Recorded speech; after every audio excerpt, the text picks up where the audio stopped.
I want to speak out against this. I am. Is it on? Yeah, I thought so. Yeah. I'm not very good at this, but what I want to do is I want to take and give some thought about a truck from Wood Valley down the hill through Naalehu over the mountain around my house in around the wind farm, up through my house in Honolulu Acres, all the way through the windy two-lane road and into and through the town of Kona to get to the Keauhou power plant. Are we?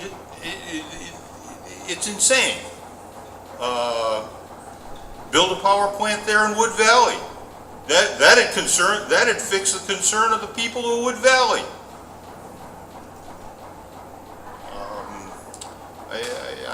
I just really can't see the sense of this. The transportation, in addition to the cost. Tell me how much a gallon this is going to cost. How much a gallon? $300 a gallon? Is that the number? They haven't said. Maybe it's only $200 a gallon. Diesel costs $5 a gallon at the gas station. That's pretty much what I wanted to say. And thank you. Thank you, Mr. Jackson. Cassius Ching, followed by Russell Ruderman.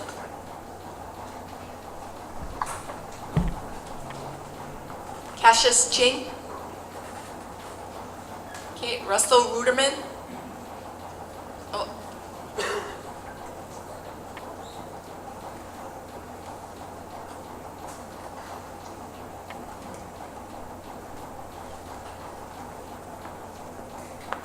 Good evening, Madam Chair and committee members. We thank the PUC for holding this community forum to address the high cost of electricity. Enough is enough.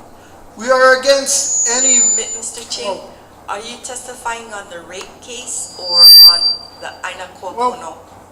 My speech kind of ran into them both. Okay. I will take care of them both. That's why it was hard for pick one or the other. The 4.2 rate increase and the Aina Koa Pono surcharge are both issues at the same time makes this a bitter pill to swallow. So I'll get to all development and construction costs of the biorefinery will be done at AKP's expense. AKP has no government funding and electric ratepayers pay none of the development costs. Electric bills for HELCO and HECO customers will go up nearly $1 a month. That's a total of $240 per average customer for the life of the 20-year contract, if the price of oil doesn't pass the price of AKP's contract price. And I'm going to cut them short because my speech is too long. The biggest problem I have with this is due to the confidential nature of information in the HELCO contract. How can we make an educated decision if biofuel is the best choice for electricity generation? We see the need for biofuels to fill a void, but my question, is it right for electricity generation? The void is 30% of transportation fuels that we currently need. How do we find a replacement if not biofuel? Biofuel for transportation, yes. Electricity, no. And that's all I have. Thank you. Thank you, Mr. Ching. Mr. Ching, you can submit your testimony too. So. Oh, I did already. Okay. I did one more. Thank you. Russell Ruderman, followed by Lorraine Inoue. Aloha, my name is Russell Ruderman. Thank you for coming to Hilo to receive our testimony. I was an intervener in front of the PUC in 1991 for the first IRP docket. Been following energy issues since. I'm speaking here on the AKP docket, but most of what I have to say actually applies to both. And what I have to say is that we really can't tolerate any rate increases here on this island. I understand some of the benefits of this project, and I believe in many of those benefits, but I want to try to impress upon you how burdensome it is to have such high electric rates that we have here. I think that any new contracts that HELCO enters into has to decrease our rates. On the issue of the AKP project, I know there's good people on both sides. When I've been in Pahala, I haven't met anybody without financial interest who doesn't have very serious concerns over the environmental aspects which have not been answered. I want to specifically address the rate increases involved in both these dockets. I'm the owner of a group of grocery stores called Island Naturals, so I think I have a slightly unique point of view on electric rates, which is that unlike in any other county in the country, our electric bill is higher than rent. It's actually our highest overhead cost at running a food store here. So electric rates don't only affect people through the electric bill, they affect people every time they go shopping in any retail store. I want you to please consider the effect of the high electric rates on our families, on how it disproportionately affects poor folks and marginally poor folks, as well as seniors on fixed incomes, as Mr. Haas said. It affects our cost of living and puts a very serious burden on businesses. There are many businesses, small businesses that I know, that couldn't make it because they couldn't pay their overhead, and there's no greater cost than our electric rates. I'm not opposed to biofuels in general or alternative fuels in general. I think solar and other energy sources are coming down so fast that we ought not to commit to a long term of a higher rate. One question that comes up is, why is the first such project being done here in this island? I think the reason is because we have the highest electric rates in the country. That brings them closest to being able to sell the project here. But ultimately, what we're doing then is rewarding our local utility. I will summarize. We're rewarding them for having the highest electric rates in the country. I ask you, please don't do that, and please prevent future harm to every resident on this island by preventing any further rate hikes which are painful and burdensome for every person that lives here. Mahalo. Thank you, Mr. Ruderman. Lorraine Inoy, followed by S. Riha.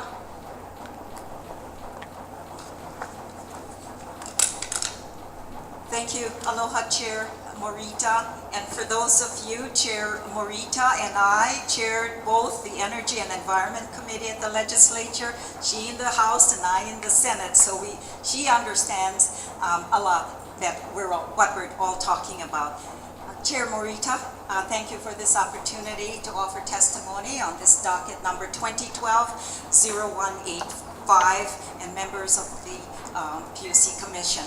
I speak in opposition of this application of Hawaii Electric Light Company, Inc. and the Hawaii Electric Company, Inc. for approval to, among other things, establish a biofuel surcharge provision that will apply to the customers of HELCO and HECO. I ask, why are the users, customers, being asked to subsidize the venture, Aina Koa Pono LLC, to be built in the district of Ka'u? The intent is to sell the locally produced biodiesel to HELCO to utilize as a fuel source for the electric utility scale Holy Power plant. If a venture such as this wishes to support the state's move toward energy independence, increase our energy security, and reduce greenhouse gas emissions through the reduction of the state's reliance on imported fossil fuels, then they, both Aina Koa Pono and HELCO, should be totally responsible for the development of all infrastructure costs. Not us, the users, customers of HELCO. They want to come here on Hawaii Island to do this, let them foot the bill, period. Please also consider the nearby communities' concerns and the impacts to the environment.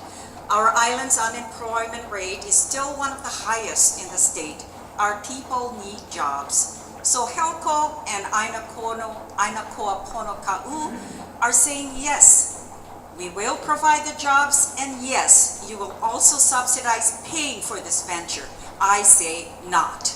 There are other renewable energy resources already supplying our energy needs via HELCO. Clean energy from geothermal, wind, solar, and photovoltaic, and our state and the PUC should continue to move towards these endeavors to reduce the reliance of imported fossil fuels. Please understand, we are still on a down economy, and don't put any more burden on our people on Hawaii Island. Thank you again. Please reject docket number 2012-0185 request. Mahalo. Thank you, Senator. Esriha, followed by Berna Mings. Good evening. Thanks to the commission, and I want to give gratitude to all the good, caring, articulate people who are here tonight. This is a good process. I feel that Aina Koa Pono, their whole procedure is so unproven, and at the same time, I maintain it's obsolete. This is, to me, quite a backward way of creating energy. And if Aina Koa Pono really cared about the land so much, I would like to encourage them with the 17,000 acres to help develop the most beautiful agricultural area that the state of Hawaii has ever experienced, and really I keep reading every day, we bring in 85% of our food from outside. Let's use that land, let's upgrade that land so that it can be functioning for crops and making food for all of us. I'm really concerned. I read about that it will bring in 400 jobs. Okay, the town of Pahala, where the road comes through, has what, 12 or 1,300 people? Something like that. And so we're talking the impact of 400 people. Now, if we say that even 300 of those people are going to be driving their cars in every day, that's several acres right there to park the cars. And think of the smog and the pollution. I'm from Wood Valley. Up above there, we already have compromised air quality. Not today, it was gorgeous, but many days from the volcano, SO2, this will be putting that. All the cars coming in, all the trucks. I hear that from the acreage where the farms are, where they have to bring all this biomass down to dry it and everything, 48 truckloads a day. Well, think of that, the sound, the whole thing. The people of Pahala don't understand, and they don't see, this is right above their heads. This noise, well, it probably will go up to me, but anyway, it's like foolhardy. It's just, it makes no sense. And then, as the gentleman said, 9 or 18, whatever it is, oil tankers, those great big oil tankers driving to Kona every day. This is, I mean, it sounds like a project of some kind of ridiculous insanity. Anyway, obviously I'm against this project. I'm into looking for alternatives. I'm looking into jobs for the people. I think they're, like somebody said, that they're doing very well, really. And anyway, that's primarily what I had to say. Oh, I know one thing. One thing is, we recently had the issue of 2 big high-rise hotels and 2,500 condos, and that us locals had to fight against at our waterfront.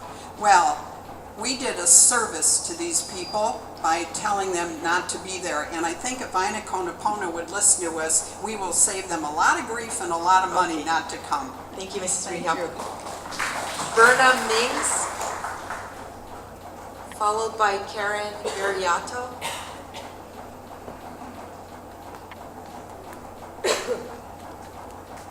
Aloha.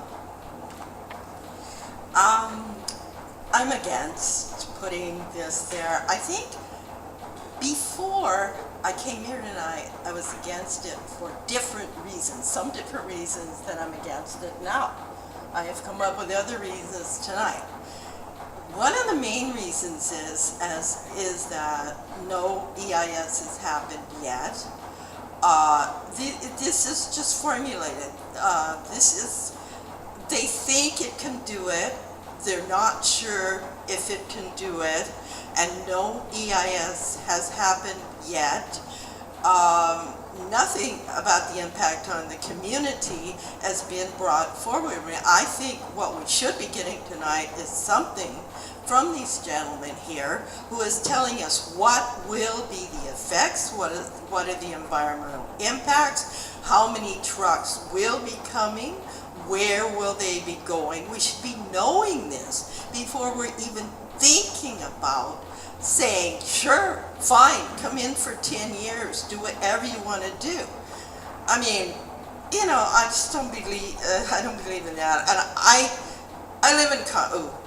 It is one of the most self-sufficient, strongest group of people I have ever met in my life. People in Ka'u are not weak, they are not crying, they are not waiting for anybody to give them a job. Some of the previous sugar people are now growing coffee that surpasses Kona coffee.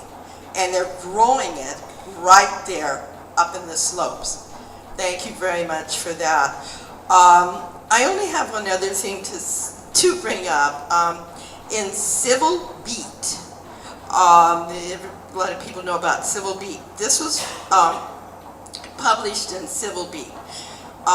Governor Neil Abercrombie may cut short the term of his latest appointment to the PUC, raising serious questions about the quasi-judicial body's ability to act independently of gubernatorial influence. And I'm very concerned about this. Uncertainty about the fate of Mr. Champley is also angering key players in the energy sector who strongly support him.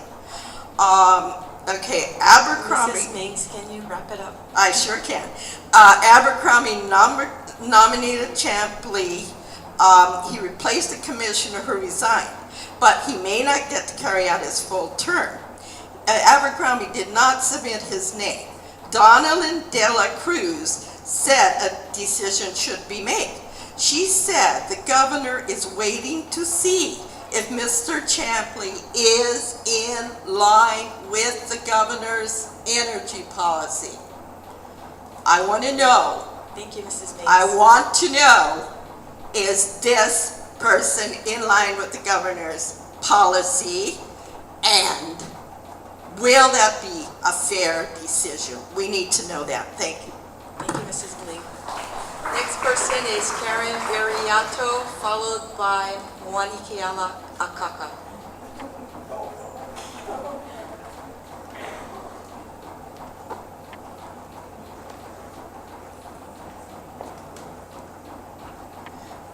Good evening, PUC committee members. When I first heard about this meeting, I thought, well, why are no meetings this year going to be held out where this plant is going to be? That's where we were supposed to hold a meeting, not here. Not too many people here go out to Ka'u. Okay. And another one at Kealakahe, same thing. Two sides of the island, not where we live. And I moved there during the Great Recession because I have a job there. And these people, the people there, I know some travel long ways to get to work.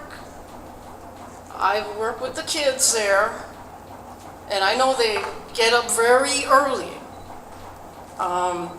Despite that, I am against having the plant out there due to environmental reasons.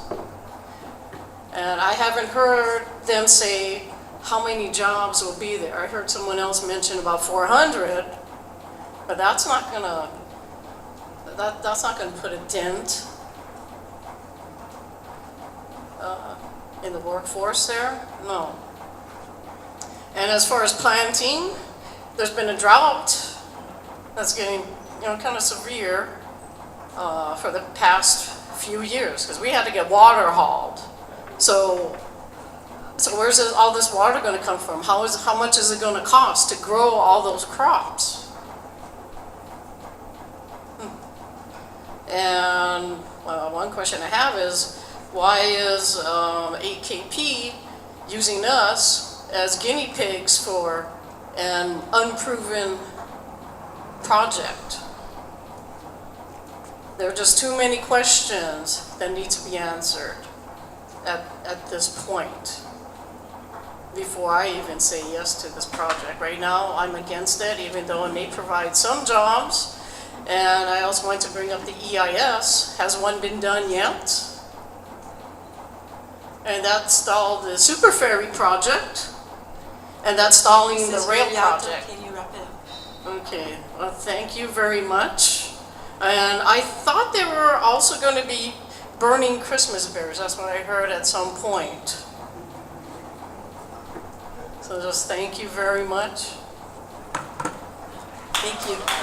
Moani Keala Akaka, followed by Nani Kaeha.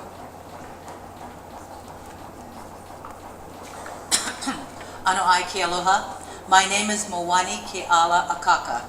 Since the 70s, I've been going to these PUC hearings, and I haven't been for a while because I figure why bother?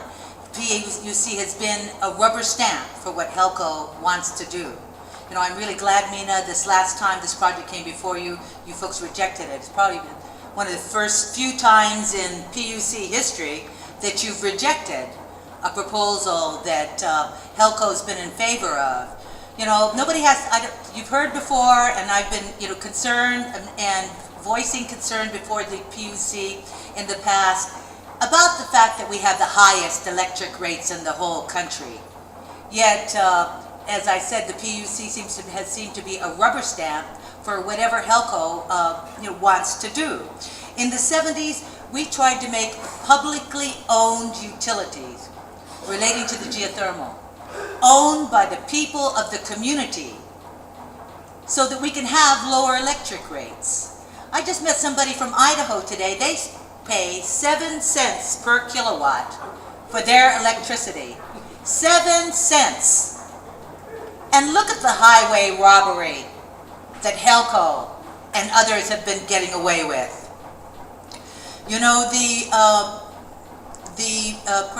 consumer advocate has said that he's not going to be able to make recommendations until next May, did he say?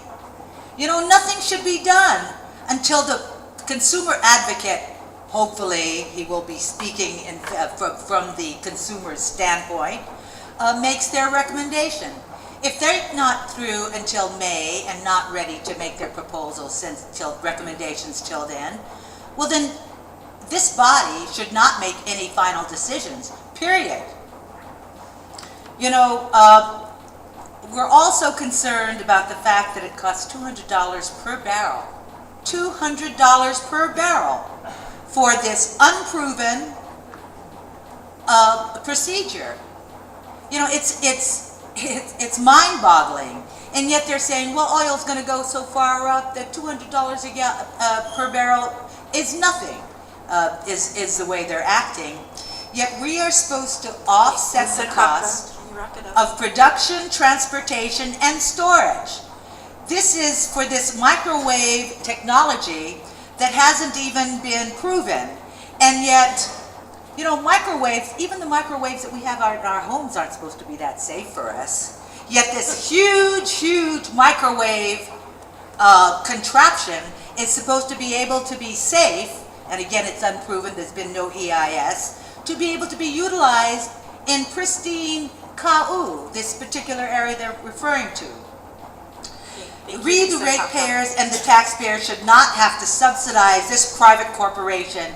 This is more like welfare for a corporation. And we're saying enough is enough. Do something about our high electric rates. That is the issue, and that's what you of the PUC should be paying attention to. Mahalo. Thank you. Nani Kaeha, followed by Jim Albertini.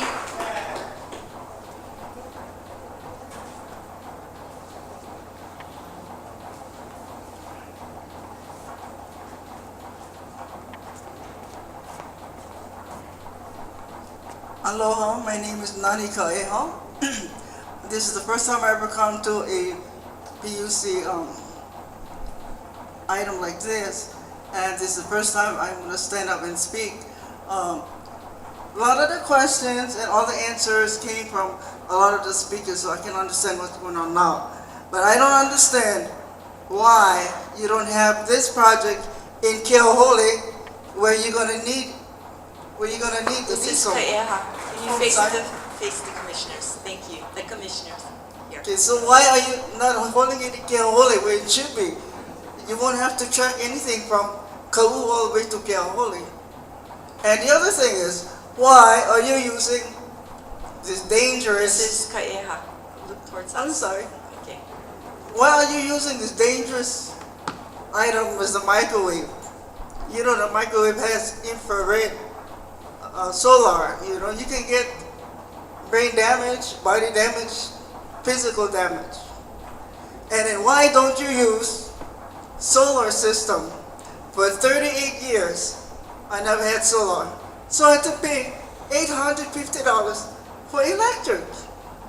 We finally had put in our solar, and now only pay $400.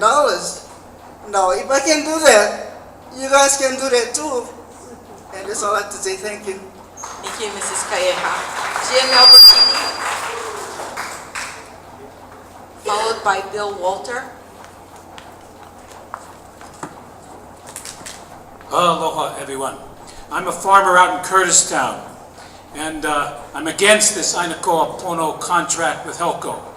I've been living off the grid for 32 years, a small-scale, decentralized solar. And over those 32 years, I've done the math. I paid about 15% of what it would have cost me if I was hooked up to the grid. So I think it's nuts here today to be talking about rate increases for people that are already overburdened. We should be talking about decreases and not locking the ratepayers into paying higher rates for 20 years. I think burning fuel, whether it's oil or biofuel, in a power plant in Kona, one of the sunniest places on earth, is just plain crazy. HELCO's profit is based on its cost. It's cost plus. It's something like the military paying $500 for a toilet seat because they're guaranteed a profit on top of that $500. That's what HELCO's profit's based on. The higher the cost, the higher the profit. I think everybody should know that the president and CEO of Hawaiian Electric Industries, Constant Lau, and Hawaii Electric Industry is the parent company of HELCO. Her annual compensation for the year 2011 was $5,296,975, according to Bloomberg Businessweek. In effect, the ratepayers are the modern-day contract workers, slave labor for the obscene income of HEI executives. I urge people to become runaway slaves, runaway ratepayer slaves. Free the grid, flee the grid. Go decentralize solar. I think it's time to use ag land to feed the people, not HELCO's profits. Keep ka'u, malama the Aina and the people. Stop the HELCO AKP contract. Aloha. Thank you. Bill Walter, followed by Jack Waldhaus.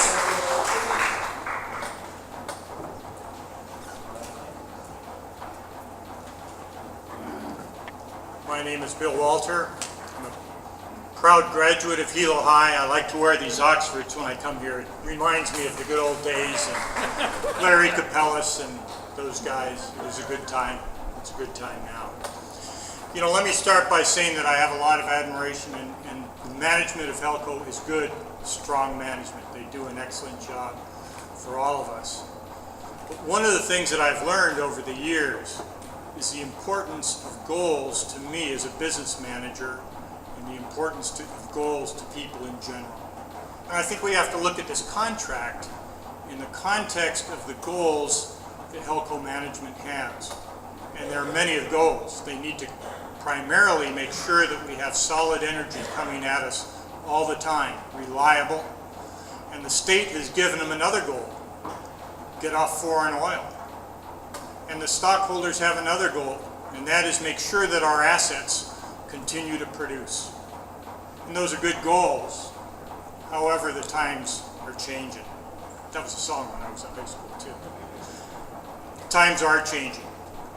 At this point in time, it's important for us to recognize that we are paying 4 times the national average for fuel. Here on the Big Island, we pay 25% more for our energy than does Oahu. That has a real negative effect on individuals living here. It has a strong negative effect on the businesses. I had to look at what AKP put out and said, hey, it's only going to cost the average consumer about $1 a month, $240 across 20 years. It misses the point that businesses are already struggling, and many have gone out of business because the cost of doing business here is already too high. And when we talk about the 400 jobs being created in Ka'u, it misses the point of how many jobs are lost on the Big Island because small companies cannot afford to continue to operate. What we need is we need to look at how that cost curve and how the goals of HELCO and HECO need to change to reduce the costs of energy for all of us rather than to simply maintain profit margins and so on. In that context, it's important for us to recognize Mr. this is, Walter, can you wrap it up? I will wrap it up. It's important for us to recognize that there are other alternatives. Big Island Biodiesel produces biodiesel at market rates and sells it. Geothermal produces power at basically $57 a barrel. We have solar, we have wind, we have a lot of alternatives. It's not simply a hedge of biofuels versus other fuels. We have other alternatives. Thank you. Thank you, Mr. Walter. Jack Waldhouse, followed by Noi Kalipi. Thank you for this chance to speak. First of all, I want to say that I'm in support of sustainable resources and renewable energy. I think that it's important to note that in the word sustainable, the most important word in sustainable is Aina. Secondly, I want to say that I don't think it's fair to the ratepayers to keep increasing costs. I'm very much in support of keeping costs down. Electric rates are already very high, and as many people have said, we're the highest in the nation, or pretty close to it. Ratepayers need some more assurance that the electric costs will not increase due to what could be considered questionable or untried and true technology. We need to get off of foreign oil dependence, but more research needs to be done to invest in tried and true technology. We should increase geothermal. We should invest in 2 municipal solid waste facilities on this island. We have trash that's being buried that could be converted to electricity. And I haven't done research on how cost effective this is, but they seem to be doing it on Oahu very successfully. Lastly, I wanted to ask the question, again, I'm not for or against this, I'm just raising questions. But something I haven't heard yet is, if we're going to grow crops for burning fuel, are those crops going to be grown organically, or are we going to start inundating the island with pesticides so that we can create these crops? And how will that pesticide use affect groundwater quality? Thank you for your time. Thank you, Mr. Waldhouse. Noi Kalipi, followed by John Callahan.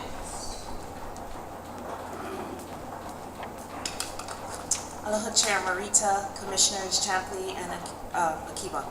My name is Noi Kalipi and I'm testifying as a resident of Hilo and a member of the Big Island Community Coalition.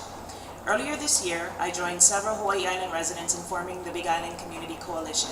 We are not a nonprofit, we are not a formal organization. We are a group of concerned Big Island residents that have come together to fight for the consumer, the ratepayer, and the customer. We are not anti-HELCO and we are not anti-development. We are pro-consumer, pro-ratepayer, and pro-Big Island. We want to work together to find solutions, to find ways to meet our energy needs on this island using our robust renewable resources in a way that does not increase our electricity rates. We have come together to say enough is enough. We are drawing the line in the sand. We cannot pay any more than we already are. At 40 cents per kilowatt hour, we already are paying 4 times the national average. We are smart, innovative people on this island. We have smart, innovative people working at our utility, at our university, and we need to use this brain power to be innovative to figure out how to provide electricity without increasing our rates. For far too long, renewable energy has been viewed as an end state, as a goal or the outcome. It should be viewed as the core of our infrastructure. Why? Because having electricity for the average consumer is non-negotiable. Because electricity is such an integral need, we are programmed to keep it as a core, to pay for it no matter what it costs. It drives our homes, our businesses, our schools, our stores, every aspect of our lives. While a lot of us complain about the rates, few of us believe that taking action can make a difference. And I ask, if not us, then who? If not now, then when? Hawaii residents are having to make hard choices, and not about whether to keep lights on or turn them off or be more efficient. Tough choices about, do I pay my electricity bill or do I feed my family? In one example, 2 elderly ladies are living off of their Social Security payment and sharing expenses, and in order to make ends meet, they told us that they have 1 light bulb in their house that they turn on sparingly and for limited times every day in order to be able to pay their electricity bill. The University of Hawaii at Hilo's electricity bill increased by approximately $1 million between 2010 and 2011. What does $1 million mean to the university? It's equivalent to 70 to 100 classes that could be provided to students. Can you wrap it up? Thank you. These are increases that are the current status quo. It is on top of this that the PUC is being asked to approve a 4.2% rate increase and additional charges to be passed on to the consumer. We ask that you make the consumer a priority as much as clean energy and the financial well-being of the utility is a priority under the Hawaii Clean Energy Initiative. Thank you. Thank you, Ms. Kalihi. John Callahan, followed by Larry Gehring.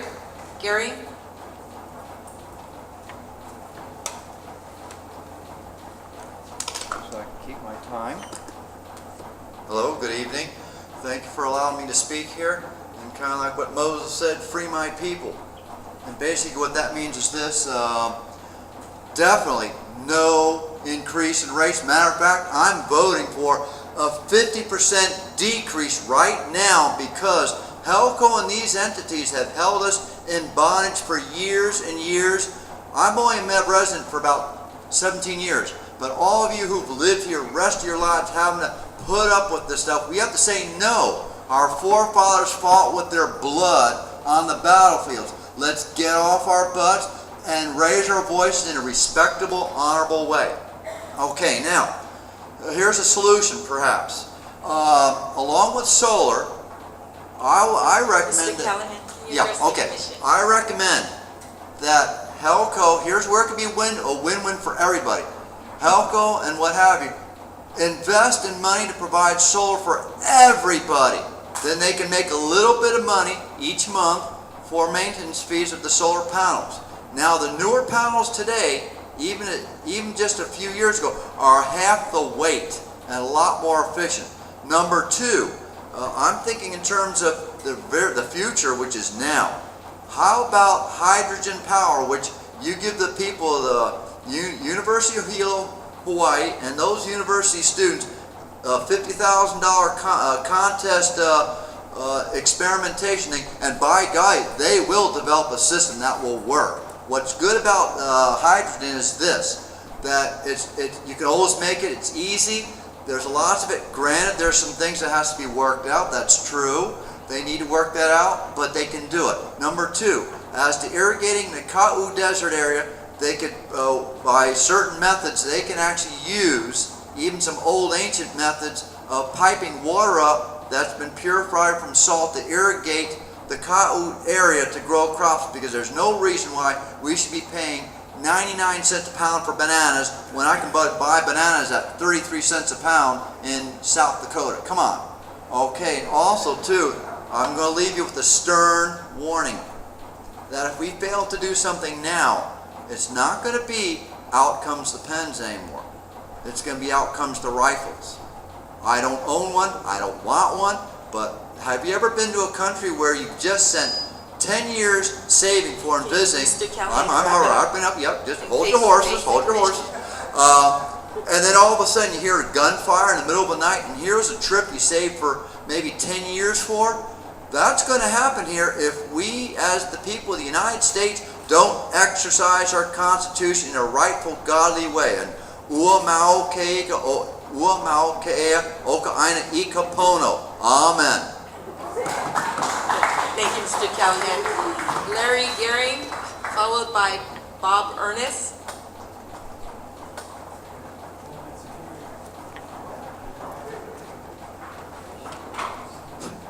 Good evening, PUC Commission. Thank you very much for giving us the opportunity to testify. Thank you to all the testifiers and their input. This is democracy in action. I love it. I'm totally in support of all alternative sources of energy. I think the AKP project should be given some serious consideration. I don't like things done in secret, though. I would like to ask for more transparency, more openness. They'll have to maybe tweak their presentation a little bit, make it more acceptable.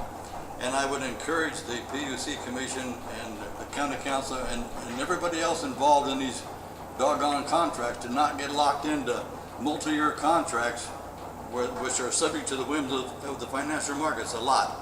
So maybe make it a 2 or 3 year contract with some serious reviews, and AKP should be maybe looking to reduce rates or throw some carrot into it that would make it a little bit more acceptable to the public. And as I listen to the testimony, I've only been here 7 years. I grew up in Iowa. But when listening to the testimony, it goes back to 91, and that's 20 years of the same rhetoric. Nothing's been done. So it's either the PUC's dragging its feet, the consumer advocate's dragging his feet.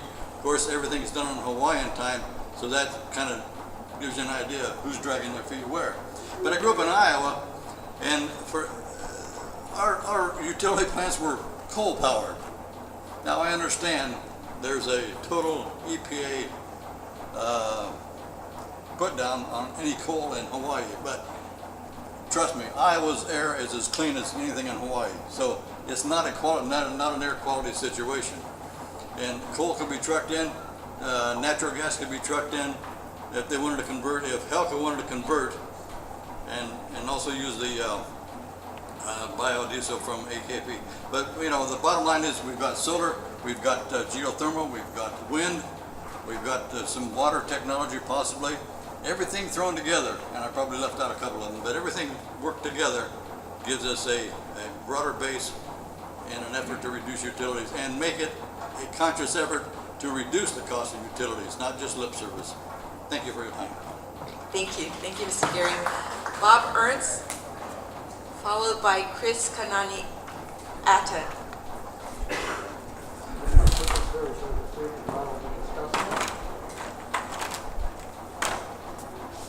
This is the PowerPoint.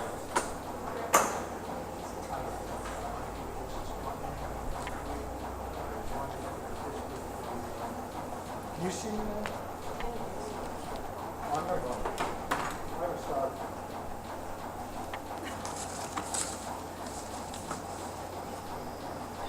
My name is Bob Ernst. I'm from Mountain View. Has the PUC got the message yet? The AKP message? Again? I ask again, as I did last year, do not approve this dumbest HELCO contract. Mrs. Marita, PUC members, last year you voted against this dumb proposal. Mahalo nui loa. The Coconut Wireless said it was a done deal. Governor Abercrombie had put out the word, you, the PUC, will approve AKP. You did not. Mahalo nui loa. That was Pono. Mr. Ono, the so-called consumer advocate, sat here last year and he heard the same testimony the PUC did. The PUC denied the AKP proposal. The so-called consumer advocate sitting right behind me here approved AKP. That was not Pono. You have before you a document that illustrates this spreadsheet.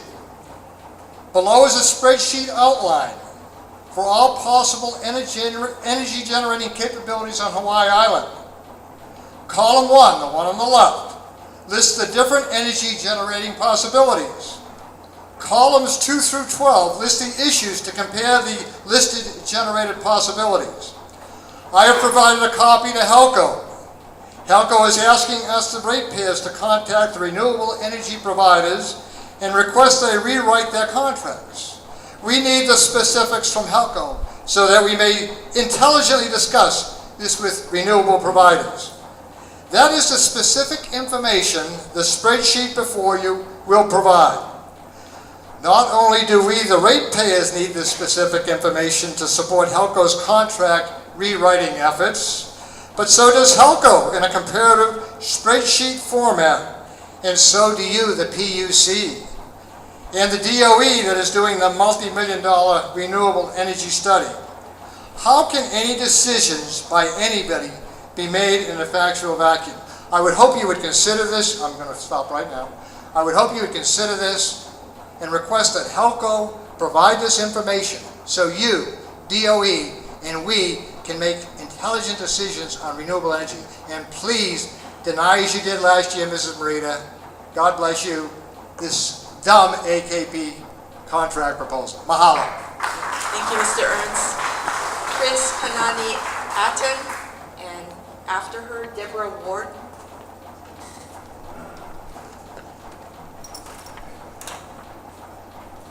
Aloha mai kako.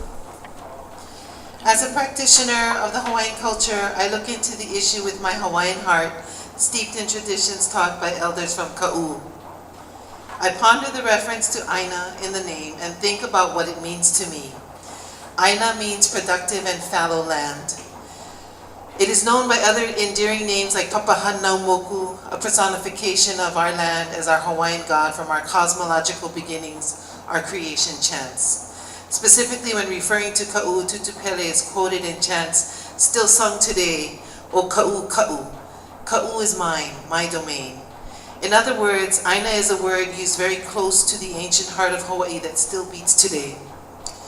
When I think about koa, I think of our endemic tree specific to Hawaii, not found anywhere else. Also a term used for warrior. When I think about the word pono, I think righteous, balanced, solidly true, right, fair, and equitable. I ask, does Aina Koa Pono compete with lands that could produce food, recharge aquifers, and allow for native and community use? Is this venture in sync with the Ka'u CDP, the people's voice? Is it in sync with the ag co-op plans, the farmers' voices? Is it in sync with its name, the native voice? When I think about koa and the very unique endemic tree, will the projections truly work, unique and specific to Hawaii, specific to Ka'u? Engineering in Hawaii is not textbook for other proven best practices that work elsewhere. Make sure this proposed venture really knows and understands the specificity of Hawaii, of Ka'u. Is this authentically true to Ka'u? Is it pono? Do we the people, the kanaka, the land, the water, the resources need to pay for it? Is it right that we do that? Do we need to pay for this venture? Will the surcharge eventually reimburse funds originally invested or fronted to produce fuel for HELCO to buy? Did the kupuna, the people of the past, pay for sugar production infrastructure when it was a venture idea? No, investments were made by private companies, and according to their business partnership agreements, investments were recovered. This is how it should work, and this is what pono is to me. My name is Kanani Aton. I'm a single, struggling, and proud mother of 3 Hawaiian children. I work at Department of Water Supply, and I recommend we make sure that water use and availability is thoroughly understood according to current use and present infrastructure, that the projected ag co-op demand is in the near future is also factored in and beyond. We should have separated this hearing. We should have kept this hearing to one issue only. I'm unable to wait to testify any longer for the other issue. I regret that I cannot testify against the HELCO proposed rate hike. Thank you very much. Thank you. Ms. Aton, you can submit written testimony on that one too. Thank you. Deborah Ward, followed by Bobby Gomes.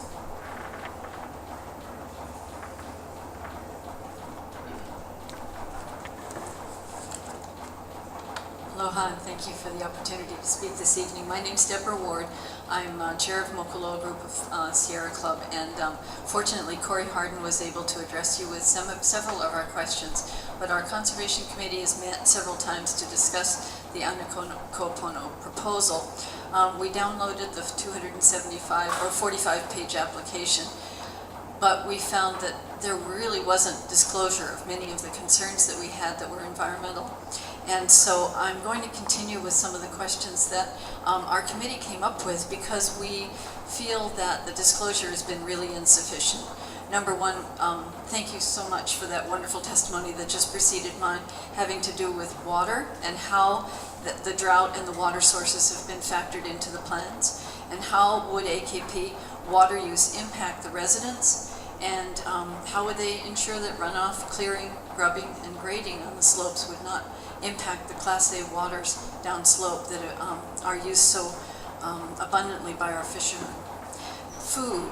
How is it best that we feed our people? Is it better that we use our land for feeding people or for producing biodiesel? And how will ranchers be impacted by moving cattle to accommodate crop rotations? Trucks. How many trucks? It wasn't disclosed, but how will the safety be ensured for large trucks carrying flammable cargo over miles of extremely winding roads to Kona? And how will AKP address the noise and traffic impacts from trucks carrying the feedstock to the plant? Noise from the plant, we don't see how this will be addressed. And taking 900 tons of biomass off the land every day, how will AKP prevent erosion, runoff, and impacts to aquifer recharge?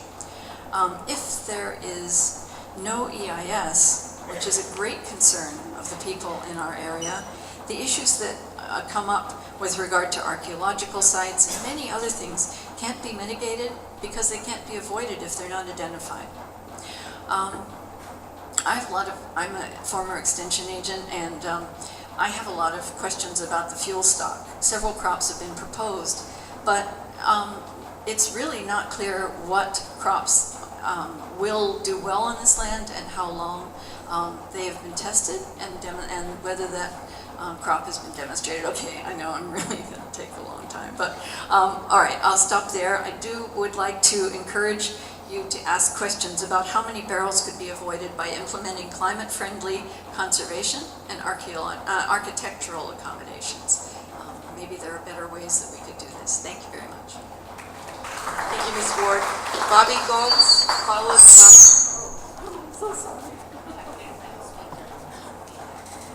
followed by Steve Shiproshire. Sorry, I butchered that.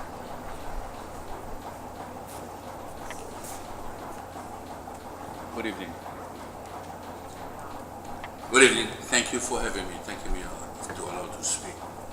I walked in earlier and there was a woman up here crying, saying how bad it is to live in Kau. We are a vibrant community. We don't no need to cry. I want to cry because of the use of the words that this company uses. The last word is P for pono. A'ale pono. No, trust me, it is not pono. They're gonna come over there, they wanna be, and we're gonna pay for that. I'm gonna cry. I can't cry. I can't cry, is it? They wanna come there, we gotta pay for them to build this? No, Ale. That's not right. You ask my Ohana over there, they'll tell you, we're vibrant over there, we're happy as it is. These 400 jobs is just a figment of their imagination. They want to build this 1-point-something million reservoir tank up there. If you guys are going to, I'm sorry for saying that, but if you're a beautiful woman, you'll come visit Pahala, and I wish you would Maya Camp is just about, not even a mile as a crow flies from Pahala, and it channels right into Pahala. 18-something, there was an earthquake so strong, there's an area known as mudslide. It took a whole mountain, it wiped out a whole village. We don't want that to happen to us. They will assure us, people, they will assure us this will never happen. They are not God. They cannot assure that. If we're going to get an earthquake, we had a fire 2 months ago, roughly 2 months ago. It almost circumvented our village. They will assure us this will never happen again. They are not God, they cannot do that. And if they had their fuel tank there, that is 1 point something million, and if it caught fire, they are not there to worry because they don't live there. We don't need it. And that the people who are saying that we are all bust up and all, no, it's not true. You come over there, look, hey, you guys, they can drive to corner for a job. They're doing good, they're doing good. If they're worried about driving, what about the truck drivers? They're going to cry for them because they're going to drive all the way to, thank you, they're going to drive all the way to the airport from Kau, poor thing. So what we got to do is make like the old days, you know, the Pony Express, drive so far, next driver, and then, so that nobody be hurt there. But in reality, I'm just getting wise, but we don't need it. And I see you looking at your watch. But if you're going to come visit us, please, look, you'll be surprised. Have you been to Pahala?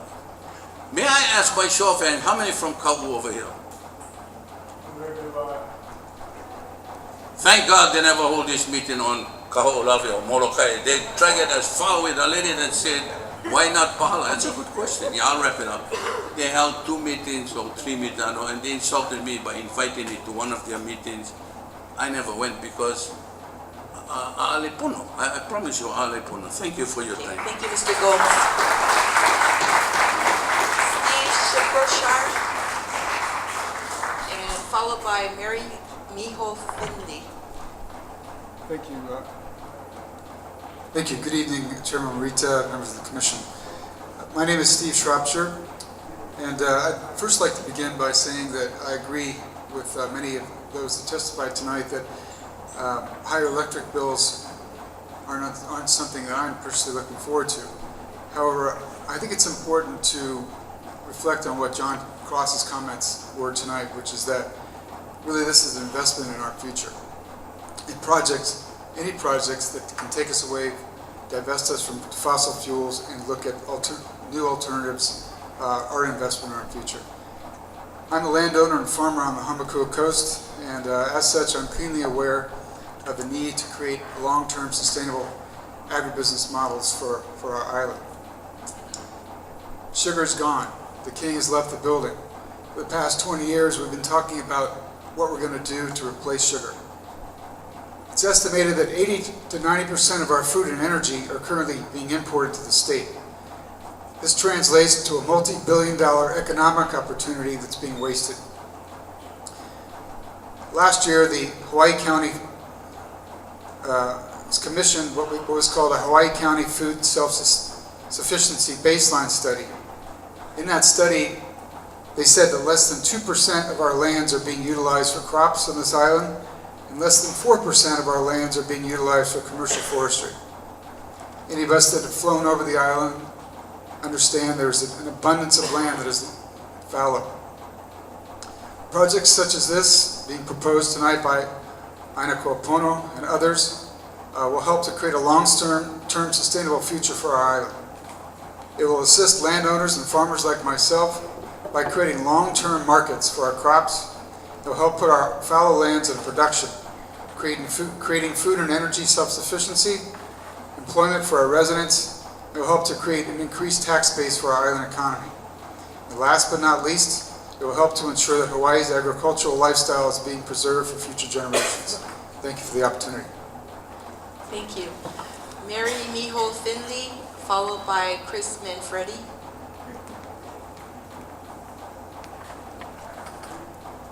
I have some remarks here, but they're much too long for the amount of time that's available, and it's lots of it repetitious. So, Chairman Morita and Commission, I would like to also add my voice to the people tonight who are questioning the environmental soundness of this proposal, the economic feasibility of this proposal. I work for a nonprofit agency and have for 19 years. We administer the Low-Income Home Energy Assistance Program. Every year, the number of people who are struggling to pay their electric bills goes up. A year ago, it was over 3,000. This year, it was over 4,000 applications that we processed. We see people who pay $9 10, 11, and more percent of their gross income to have electricity. We cannot afford a proposal that would raise electric rates even higher. To give you an example, as part of the American Reinvest, the ARA Act, we got money from the DOE to help energy efficiency for low-income people. We were able to install 104 solar hot water systems for families, at least 4 members, consuming at least 500 kilowatt hours per month. That was in a 18-month period, and we expended all the money. This past year, in the middle of May, Hawaii Energy called us and asked us, could you qualify several hundred families in 2 weeks and install in less than 3 months? We qualified over 200 families, and nearly 200 solar hot water systems were installed. There is a crying need for people at poverty level to get help with paying electricity. We do not need this proposal. We suggest that until the state has a comprehensive look at alternate energy, that this proposal is premature and will cost the ratepayers too much. Thank you very much. Thank you, Ms. Finley. And could you submit your full testimony to our staff? Could you leave it with them? Thank you. Chris Manfredi?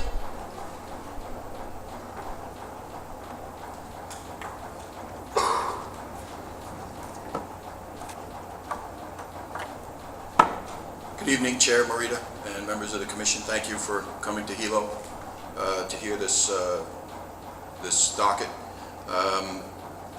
My name is Chris Manfredi. I moved to Ka'u 10 years ago from New York, Long Island specifically. We acquired 6,000 acres of agricultural land from the sugar plantation. In that time, a little bit about myself.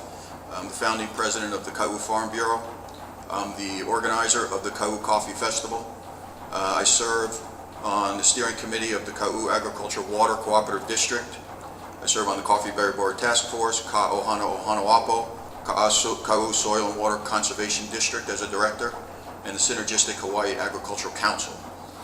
My comments tonight are as an individual, and I want to address some language that's in your statement of the issues that ask a number of questions. Is it reasonable and consistent with the public interest to approve this AKP application and several elements of it? Is it just and reasonable to advance a biofuels project that has not shared an agricultural plan? They don't know what they're going to grow, they don't know how they're going to harvest it, they don't know how they're going to irrigate it.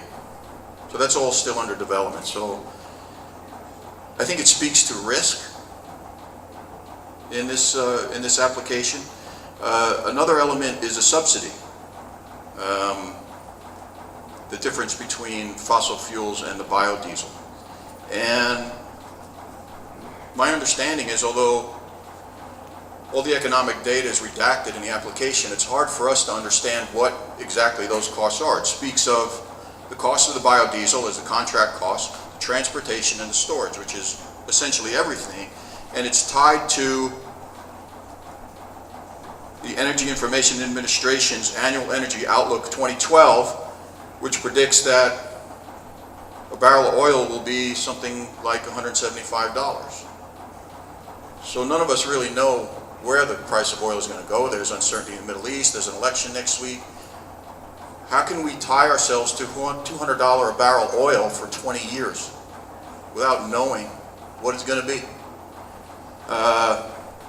From AKP's own website, and you might want to pull it off now before it gets taken down.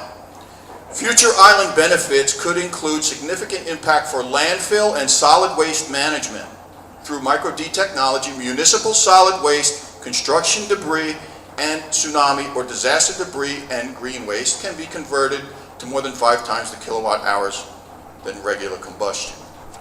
So that's on their own website.